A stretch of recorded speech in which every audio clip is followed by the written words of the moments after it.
Hey everybody, Todd McFarlane. Let's talk about how to do Spider-Man's web on his face. We're going to do it real quick.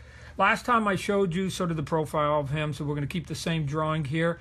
So there's two sets of lines that are going to be on his face. They're the ones here that start spreading out. And remember, you have to start curving these so that they start curving down onto his neck, right? Because if you make them just go this way, they're going to be going in the wrong direction when they get down to the neck. So you have to start curving this one set of line. Now, I'm going to do the easy way of doing this. I'm going to use a different color. I'm going to use blue here for this next layer. You start making your circles, and again, you have to start taking these circles, and you have to begin tilting these, because again, they have to begin to come down on his neck. See how it's got a slant so that by the time it gets to his neck, it's in the right direction. And if we get it now in here, let me move it up in here, and we'll go up in here. Okay, now, all this is right now is your guideline. So now I'm going to take your guideline and I'm going to fade it out just a little bit.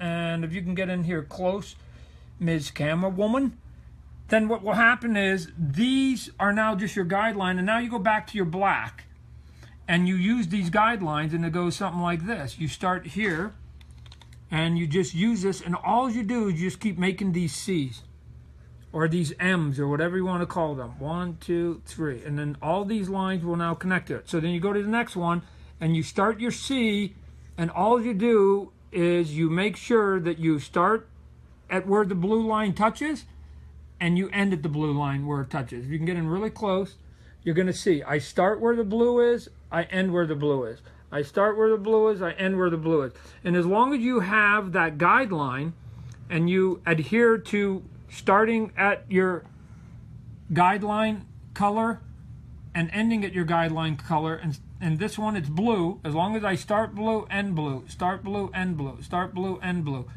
Even once I get big here, blue, blue, blue, blue, blue, you'll get there. And if you continue this process, then you can get and make Spider-Man look as cool as you want, as much as you want, and as sort of fantastic. You can show your mom you can look good. Here's the thing, you can put as many of those circles, again, let me get rid of these. You can put as many of these circles as you want, or you can put as few of them. When I was growing up, there was only like 3.